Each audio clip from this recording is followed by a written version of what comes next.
रुनु झुनु बाजन बाजे अंगना। रुनु झुनु बाजन बाजे अंगना। बाजन के आवाज सुन के दादा आइलन अंगना।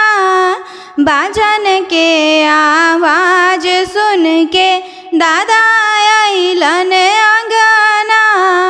100 रुपया के धोतिया के निहालना। 100 रुपया के धोतिया के निहालना।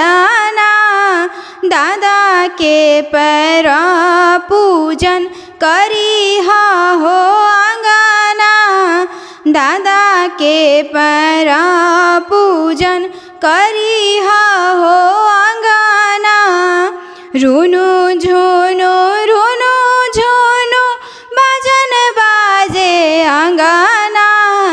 रुनु झुनु बाजन बाजे अंगना।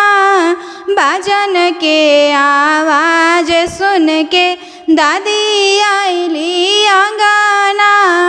बाजन के आवाज सुन के चाची आइली अंगना। होले होले दाम केरा साड़िया की निहा हो। होले होले दाम केरा साड़िया की निहा ललाना। दादी के पैर पूजन करी हो अंगना। चाची के पैर पूजन करी हो